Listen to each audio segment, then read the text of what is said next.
오늘은 잠언에서 배우는 지혜라는 주제로 나누고자 합니다. 여러분, 잠언의 진수가 뭘까요?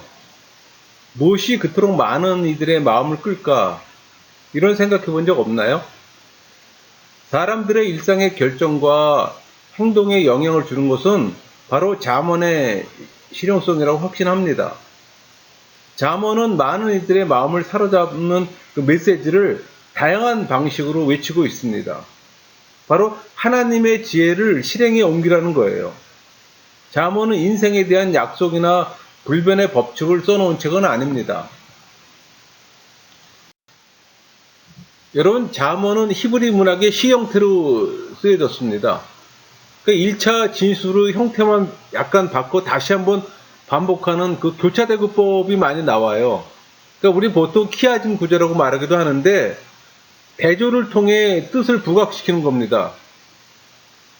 어떤 잠언은 용어가 풍부하고 화려해 마치 생생한 그림을 보는 듯 같기도 하고 때로는 그냥 지나칠 정도로 평범하고 단순한 잠언도 있지만 그렇다고 해서 그냥 광고하면 안 됩니다. 잠언 속에는 유머 감각도 있고 또 공경의 순간에 희망을 주는 잠언도 있고 또 삶의 이면을 건드려 깊은 생각에 잠기게 하는 것도 있어요. 여러분, 성경을 좀 연구하신 분들은 히브리 문화 구조를 연구할 필요가 있습니다. 그 문화 구조를 통해서 성경에서 알리고자 하는 그 하나님의 의도를 알 수가 있다는 얘기죠.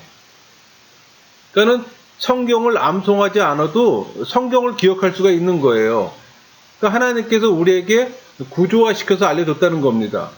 여러분, 그 유대인들이 모세오경을 통째로 암송한다는 얘기 많이 들었을 겁니다. 그 모세오경을 암송하는 그 비법이 키아즘 구조예요. 그 히브리적 사고며 또 성경적 사고라고 얘기도 하고 또 성경 안에서 하나님의 의도를 찾는 게 이 교차대구조 구조입니다. 그러니까 하나님의 의도, 그러니까 하나님의 목적, 계획, 뜻이 이 키아즘 구조로 표현된다는 겁니다. 그러니까 말씀의 개념을 찾아야 하고 또 구조 분석을 해주게 합니다. 여러분, 구조 분석하게 되면 개념이 도출되는 거예요. 이 8장을 제가 한번 키아즘 구조로 한번 정리해봤습니다. 그러니까 A와 A-는 인자들, 사람의 아들이죠. 그 다음 B와 B-는 금과 은이 핵심 코어라면은 C, 메인 테마는 여호와를 경외하는 거예요. 이런 식으로 서로 그 대차 구조 형태로 돼 갖고서 앞에서 언급됐던 내용이 뒤에서 다시 언급되는 거예요. 그 당시 많은 사람들이 성경을 접할 수 없던 상황에서 입으로 전하는 구전 문학의 형태로서는 이것처럼 좋은 게 없어요. 다시 한번 반복을 하는 건 중요하잖아요. 고대 히브리 기자들이 기록한 이 잠언의 살아있는 지혜는 여러분의 마음을 사로잡을 겁니다. 잠언 말씀이 오늘날 우리 삶에 살아 움직이는 지혜가 되어 현대인들에게 가정, 직장, 교회 생활 등 구체적인 삶의 영역에서 통통하게 사는 법을 가르쳐 줍니다. 그래서 많은 이들이 성경의 다른 책을 읽지 않아도 잠언을 읽는 이유이기도 해요. 여러분, 우리 무기력한 삶을 사는 사람들 보면 말은 안 해도 그들의 신념은 어떤 생각을 갖고 있는 거 아니? 언젠가 어쩌다 내 인생은 좋아질 거야. 언젠가 형편은 나아질 거야. 이런 생각들을 해요. 근데 잠언은 이런 사고방식으로 사는 사람을 게으른 자라고 말합니다.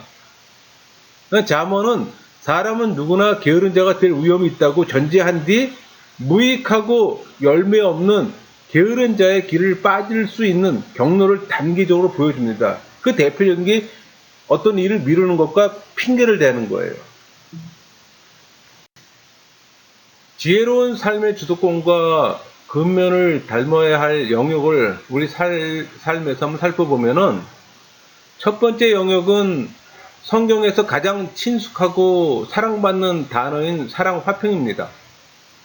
그러니까 물질주의 문화의 대중매체에서 늘 접하는 내용과는 달리 인간이 남길 수 있는 가장 위대한 유산은 사랑이에요. 그러니까 사회 전반에서 가까운 이들과의 관계에서든 사랑하는 마음에서 흘러나오는 생각과 행위야말로 우리가 남에게 줄 수 있는 가장 값진 선물이기도 합니다. 여러분, 그 갈등 관계에서 정서적 거리감이 커지면 그만큼 갈등도 커집니다. 그러니까 사랑의 관계가 인해 나쁜 감정의 온상이 되곤 해요. 트러블을 없애야 한다는 것은 우리 잘 알고 있어요. 상대방과 대화로 문제를 풀어야 함도 잘 압니다. 그러나 우리는 선택적 게으름의 유혹에 쉽게 굴복해요. 관계에 대해서 게을러진다는 얘기입니다. 그냥 쉽게 포기한다는 겁니다. 전화도 하지 않고 악수도 하지 않고 다양한 말도 하지 않고 이야기 들어줄 시간도 내지 않아요. 화해나 깊은 관계를 위해 주도권을 행사하기보다는 차라리 눈을 감고 게으른 자가 됩니다.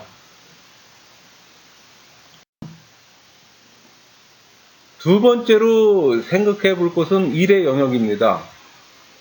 이 자몽 기자는 일을 경제적인 성공의 비결로 보기도 하고 또 건강한 권력의 길로 또 창의력의 발현으로 보았던 겁니다. 일은 그만큼 중요한 거예요.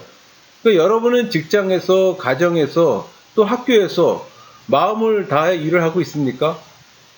무슨 일을 하든 하나님이 주신 잠재력을 최대한 살리며 상사를 위해서가 아니라 하나님을 위해 하는지 묻는 거예요. 여러분은 직장에서 윤리, 정직, 사랑, 양심, 신속함 등의 모범이 되고 있습니까? 동료들에게 진정한 관심을 보이며 기회 있는 대로 그들을 주님께 인도하고 있습니까? 세 번째로 우리의 몸은 성령의 전입니다. 우리는 몸으로 하나님께 영광을 돌려야 합니다.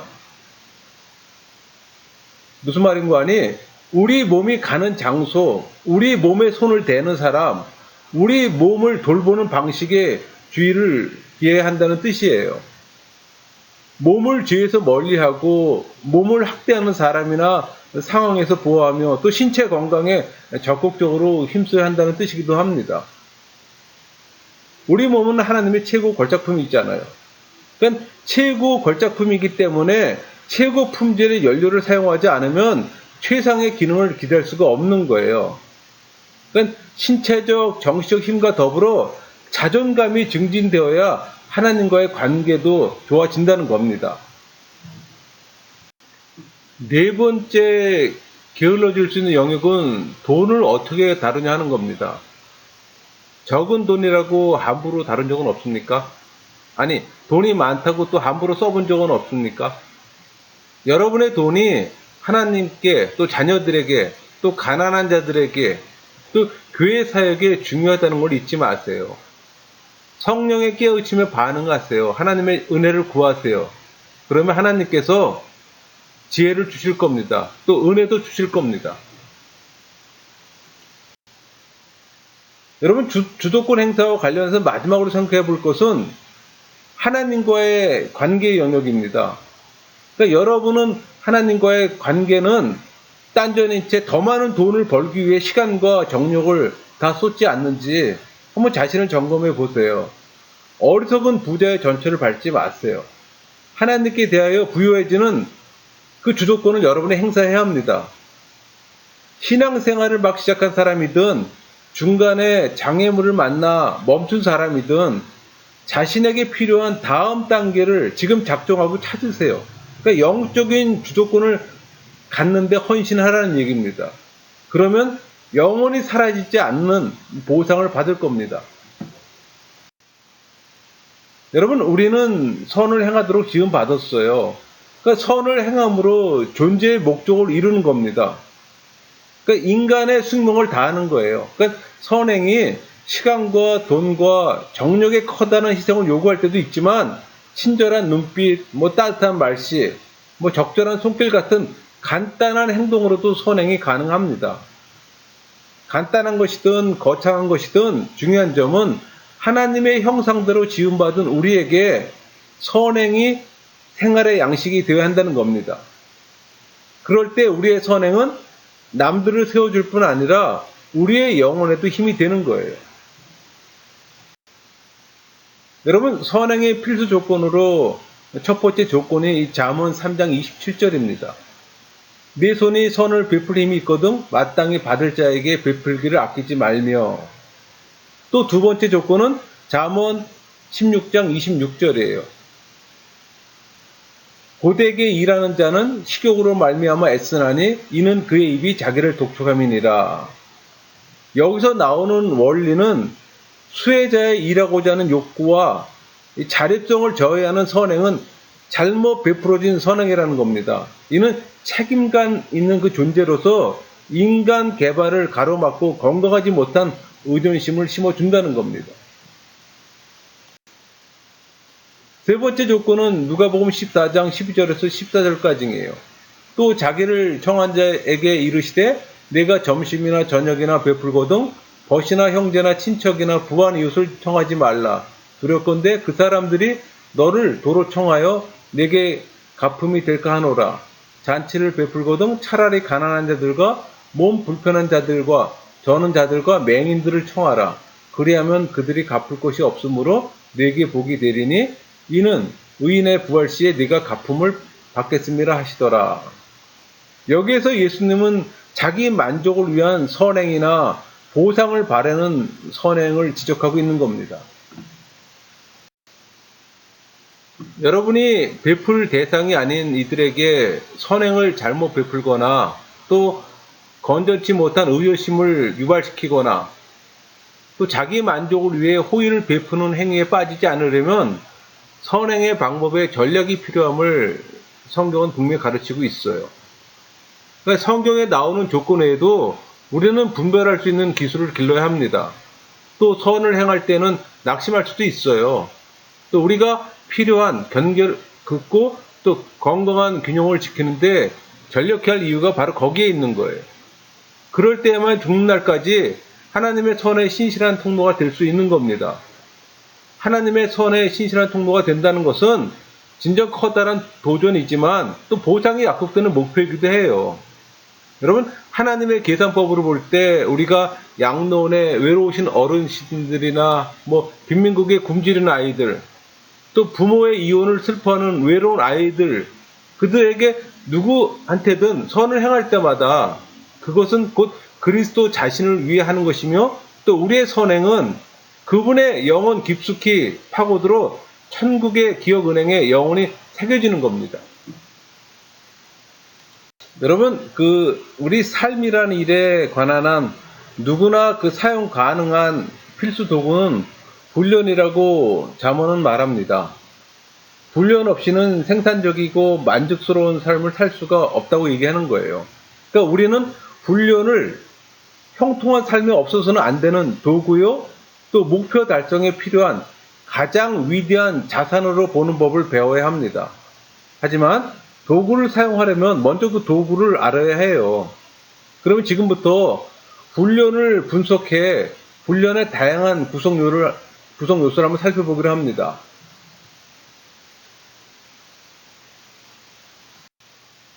첫 번째 훈련의 구성 요소는 목표를 높게 정하는 거예요. 그러니까 훈련을 요할 만큼 도전적인 목표가 없다면 굳이 훈련할 필요가 없잖아요. 목표가 낮으면 열성도 없고 성취의식도 없어요. 자칫 시간 낭비가 됩니다. 훈련의 두 번째 구성 요소는 즐거움을 유보하는 거예요. 그러니까 즐거움을 유보한다는 것을 고생과 낙의 순서를 배열하는 문제에 지나지 않아요. 먼저 고생에 부딪혀 이겨낼 때 낙이 올 날이 확실히 보장된다는 겁니다. 그러니까 우리 인간은 자신의 인생에 대한 궁극적 통제력이 없어요. 우리는 죄와 고난의 현실이 우리가 예상하지도 선택하지도 않는 길로 우리를 몰아가는 세상에서 살고 있습니다.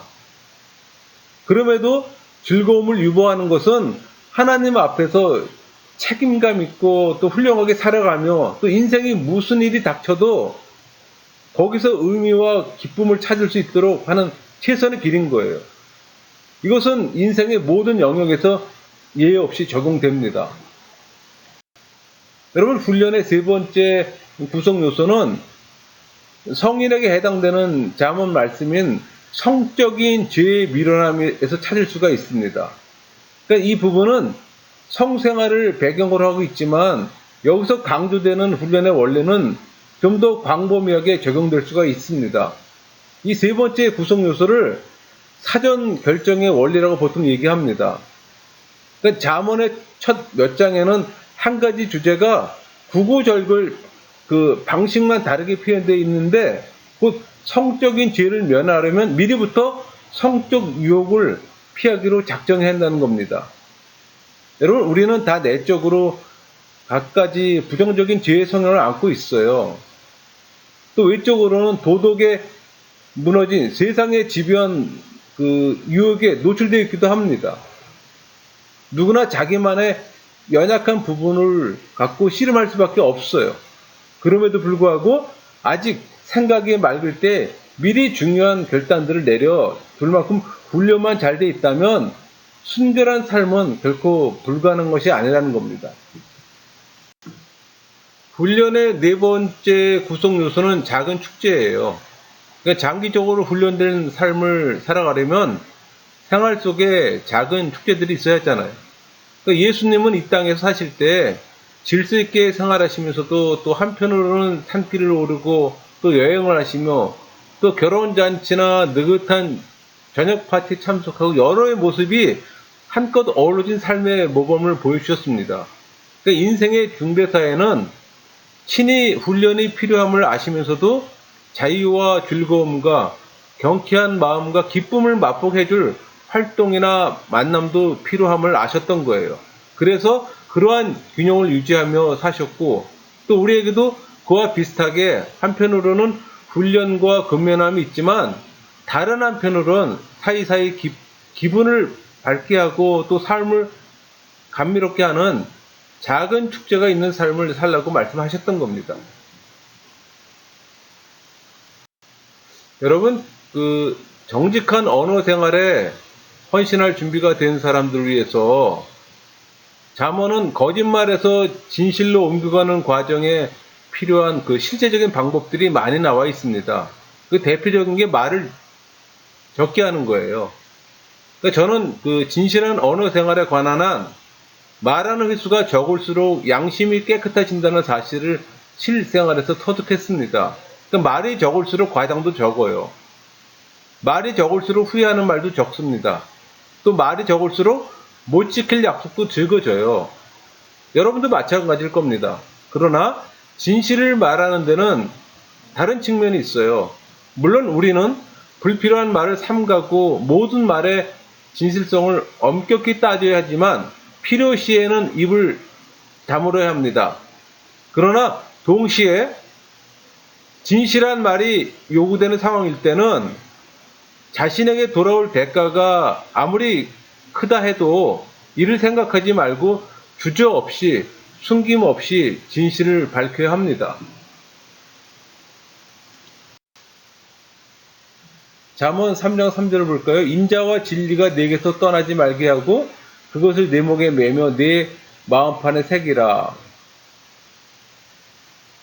잠언 3장 3절에는 진실을 지키고 또 진실을 밝히라는 명령만 있는 것이 아니라 진리가 인자와 짝을 이루고 있음을 잘 보여주고 있습니다.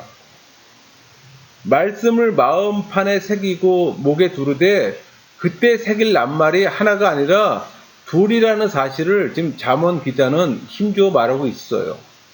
진리와 인자가 함께 있는 겁니다.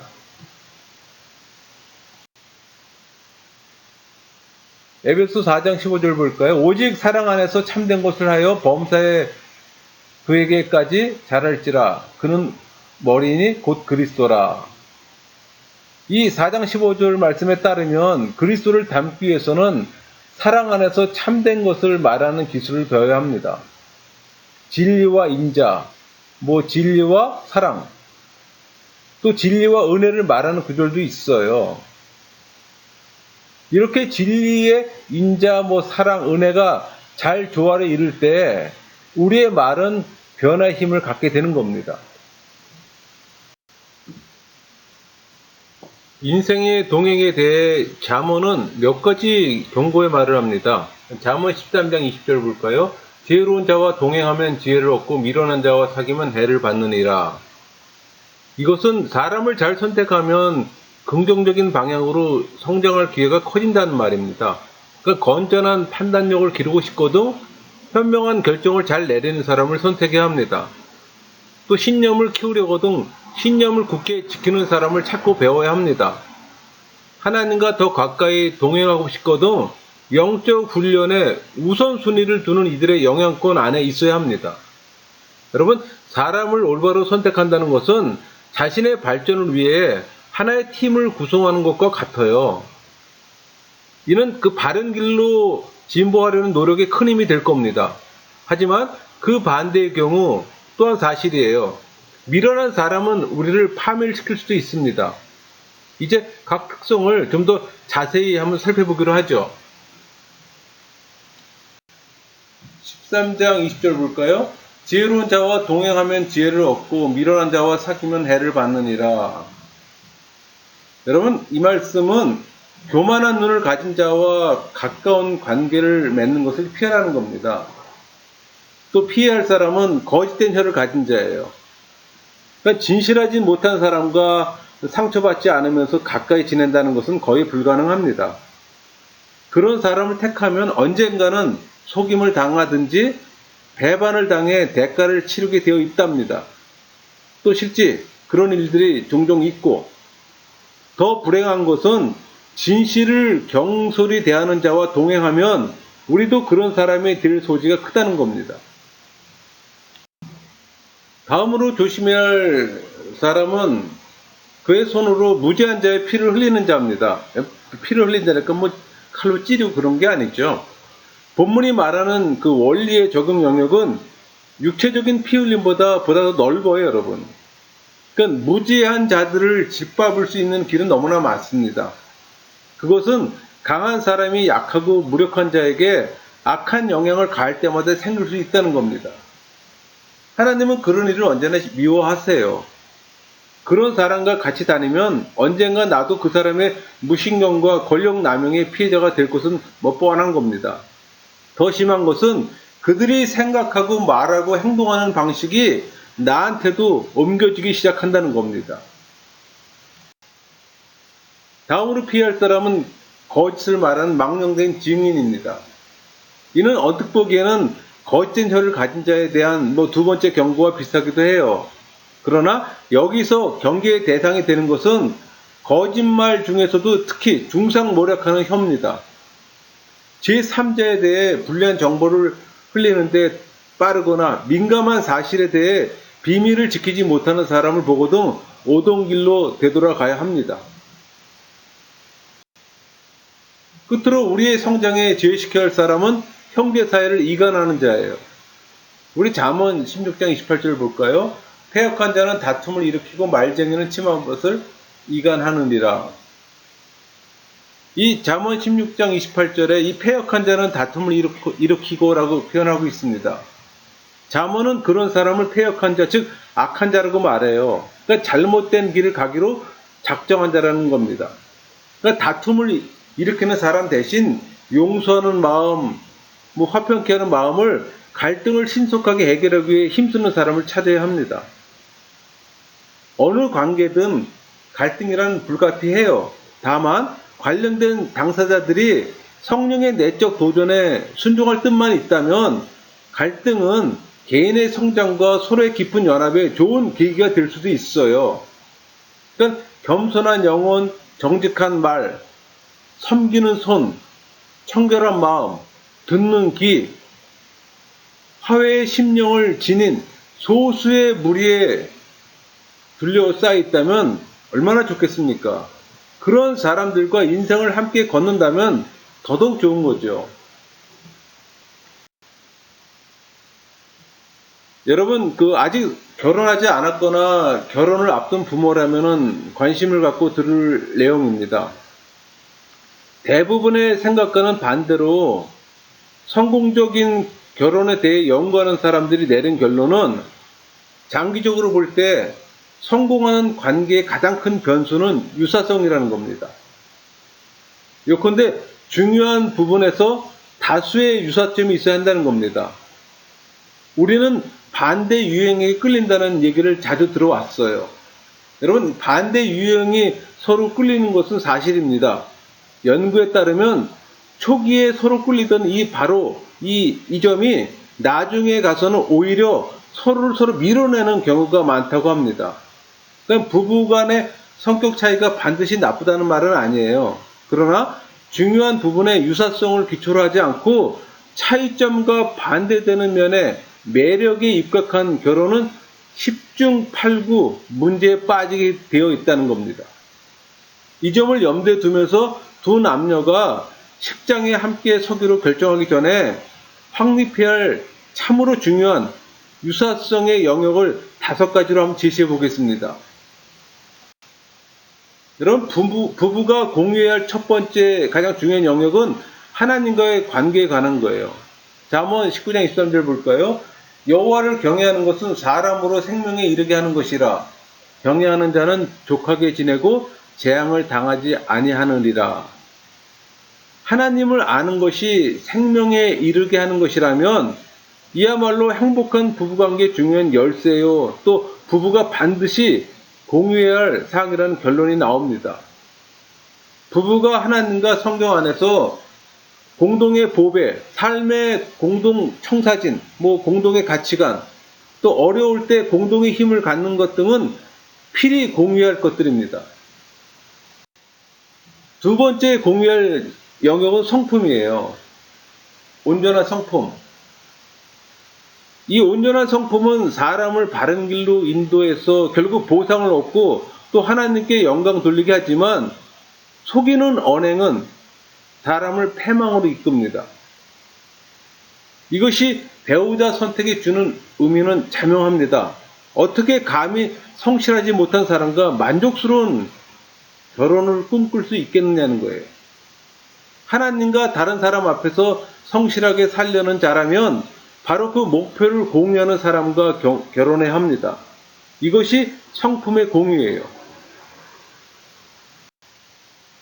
필히 공유해야 할 세 번째 영역은 정서적 건강에 관한 겁니다. 이는 두 사람의 정서 구조나 정서적 건강의 진척도가 똑같아야 한다는 말이 아니에요. 오히려 과거의 비밀, 상처, 후유증 따위로 동반의 미래가 위협하지 않도록 서로의 정서적 이력을 잘 알고 있어야 한다는 말입니다. 네 번째 공유할 영역은 대화예요, 여러분. 두 사람의 깊은 수준의 대화를 나눈다는 것은 듣기에는 쉽지만 실제로 쉽지 않아요. 우린 서로 대화가 안 돼. 이런 말을 자주 하게 되면 그 실패하는 결혼이 되기 쉽다는 겁니다. 진실된 대화를 나누는 것은 절대적으로 중요하죠. 다섯 번째 공유할 영역은 신체적 매력에 대한 겁니다.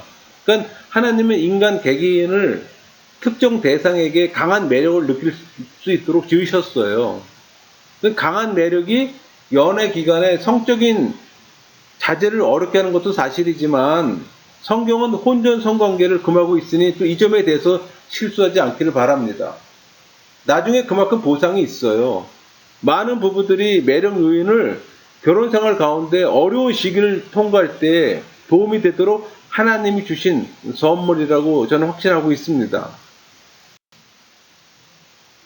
여러분, 잠언 기자는 5장 18절 네 세문을 복되게 하라. 네가 젊어서 취한 아내를 즐거워하라.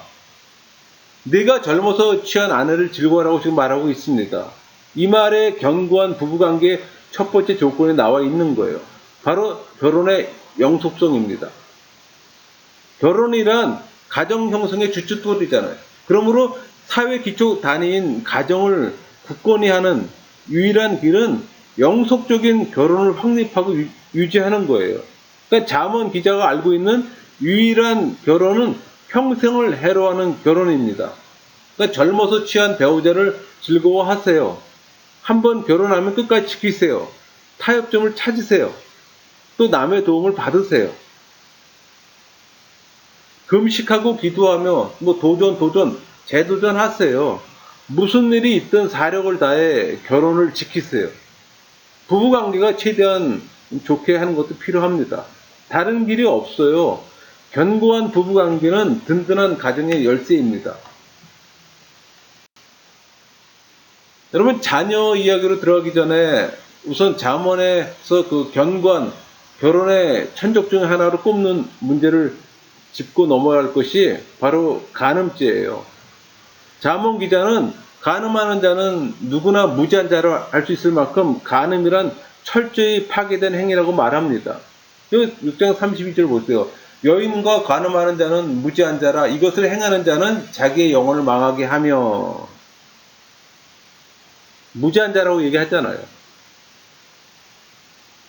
여러분, 적대감과 수치심을 남기는 이 두 가정의 배우자와 자녀를 파괴하는 이 무지한 자가 아니고서는 누가 감히 하겠습니까?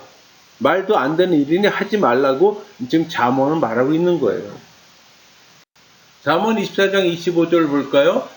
네 부모를 즐겁게 하며 너를 낳은 어미를 기쁘게 하라. 이 말씀은 절대적이죠. 또 시편 127편 3절 볼까요? 보라, 자식들은 여호와의 기업이요 태의 열매는 그의 상급이로다. 그의 상급이라고 되어 있습니다. 그러니까 자녀는 하나님이 주신 보배예요. 그러므로 자녀는 그에 합당한 대우를 받아야 합니다. 또 자녀는 귀히 여김과 존중을 받아야 하고 부모의 뜨거운 사랑의 고백도 수없이 들어야 합니다. 사랑의 표현이 호흡만큼이나 자연스러운 환경 속에서 자라게 합니다. 이러한 정서적 환경이 평생 순탄한 적응의 기초가 되는 거예요. 그러나 여러분, 이 작은 사랑의 덩어리, 하나님의 선물, 이 순진무구한 천사에게는 또 다른 측면이 있어요. 그러니까 중요한 사실은 양육을 성품 형성의 강도 높은 도전으로 만드는 모종의 본성이 아이들 속에 도사리고 있다는 겁니다. 이 법칙에는 예의가 없어요. 양육의 드라마는 언제나 부모를 인간 지혜의 한계로 몰아가게 마련입니다. 우리 잠언 22장 15절 볼까요? 아이의 마음에는 미련한 것이 없겠으나 징계하는 채찍이 이를 멀리 쫓아내리라.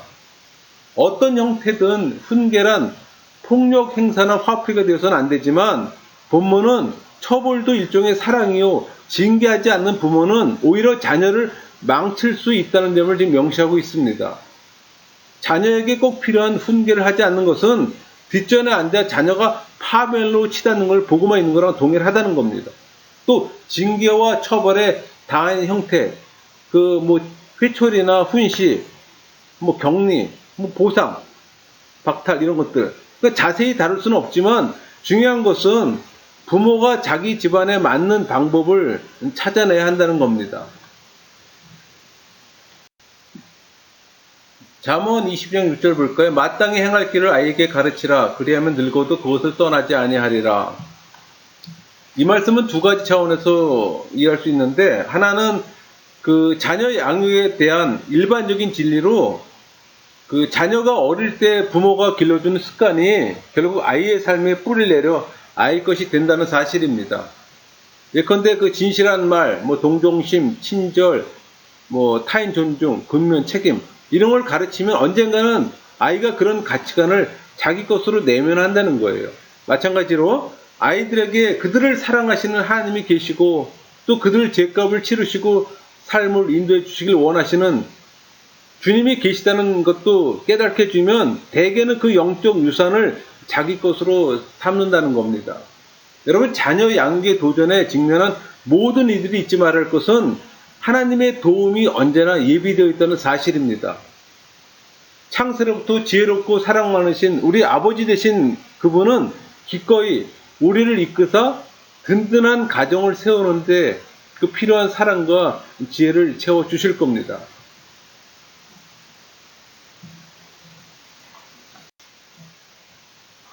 여러분, 괴롭힘을 당하는 자들, 또 쓰레기 취급을 당하는 자들, 또 허구한 날 찝적대는 불량배 앞에서 무력하기만 한 자들, 잠언은 이들을 가리켜 가난한 자라고 말합니다. 물론 이는 경제적, 사회적, 직업적으로 고생하는 자들을 일컫는 말이지만 정신적, 신체적, 정서적, 영적으로 고생하는 자들을 통틀어 말할 수도 있어요. 여러분, 가난한 자로 표현된 이 광범위한 범주의 사람들에게 그리스도의 제자인 우리는 어떻게 반응해야 하는가 또 생각해 볼 수 있잖아요. 여러분, 가난한 자들이 사는 동네는 막강한 보호자가 있습니다. 가난한 자를 건드리는 것, 곧 나를 건드리는 거라고 하시는 막강한 보호자, 그분이 바로 하나님이세요. 여러분, 잠언서 전체를 통해 하나님은 가난한 자들 향한 특별한 관심을 갖고 계십니다. 또 궁핍한 자를 무시하거나 학대하는 것은 곧 하나님에 대한 모욕과 같다고 분명히 하셨어요. 그러므로 우리는 하나님의 마음이 가난한 자와 얼마나 가까이 계시며 또 그 고통을 얼마나 깊이 느끼시고 계신지를 깨달아야 합니다. 또 진정으로 하나님을 따르기를 원한다면 그분의 관심사에 우리도 관심을 갖고 그분이 마음 아파하는 거에도 우리도 마음을 아파하고 그분이 옹호하는 자들에 대해서 우리도 옹호자가 되어야 함을 또 깨달아야 합니다. 그 잠언이 우리에게 주는 메시지예요. 우리 잠언 28장 27절 볼까요? 가난한 자를 구제하는 자는 궁핍하지 아니하려니와 못본치 하는 자에게는 저주가 크리라. 이 말의 그 숨은 뜻은 가난한 자에게 마음을 열려면 우선 첫 단계로 눈을 떠야 한다는 겁니다. 외면하고 싶은 유혹을 물리쳐야 하는 거예요.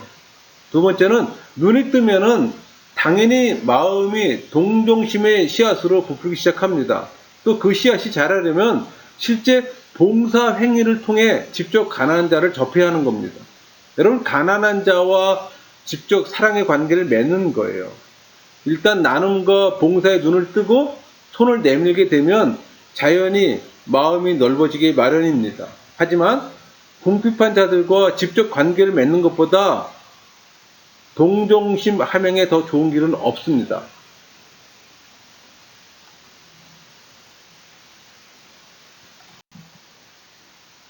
여러분, 인간이랑 함께 걷는 사람처럼 되는 속성이 있어요. 그러므로 동정심 많은 이들과 동행하면 동정심 많은 자가 됩니다. 요지는 분명해요. 주님과 가까이 동행하면 그분의 사랑이 마음속에 뿌리내려 자라가는 것을 보게 될 겁니다. 그분을 본받고 싶어질 겁니다. 가난한 자에게 눈뜨고 가난한 자에게 손 내밀며 가난한 자와 관계를 맺기 원하게 될 겁니다. 그것도 단순한 인간적 의무감 때문이 아니라 진정 그리스도의 마음을 품었기 때문에 그렇게 하게 되는 거예요. 우리를 감고 나서 꾸준히 공유를 베풀게 하는 것은 바로 자신 내어준 그 사랑의 마음입니다.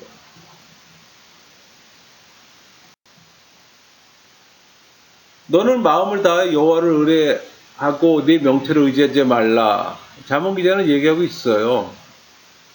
이것은 단순한 표현가 아니에요. 여러분, 신뢰는 지름길이 없습니다. 역사 속에 나타난 하나님의 신실한 행위를 성경에서 읽고 얼마든지 신뢰의 이유를 찾을 수도 있고 또 그래야 합니다. 하지만 하나님에 대한 신뢰도 친구나 애인이나 배우자 경우와 같은 방식을 쌓아가야 좀 더 인격적인 그 차원의 그 관계를 맺을 수 있는 겁니다. 그것은 장시간에 걸쳐 일상의 여러 가지 상황을 진심으로 깊이 함께 겪어보는 거예요. 그것만이 우리 인생을 하나님께 맡기는 것이 안전하고 현명한 일인지를 결정할 수 있는 유일한 길이 된다는 겁니다. 여러분, 하나님을 인정한다는 것은 그분의 지혜와 통찰과 분별을 인정한다는 뜻입니다. 오늘의 주제가 바로 그거예요. 범사란 글자 그대로 모든 일을 말합니다. 너는 범사의 그를 인정하라. 그리하면 내 길을 지도하시리라.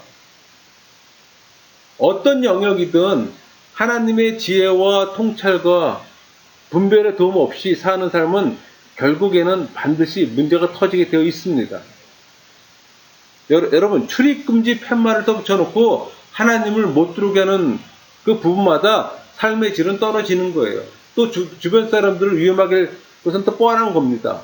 여러분, 배는 구멍이 많아서 가라앉는 게 아니에요.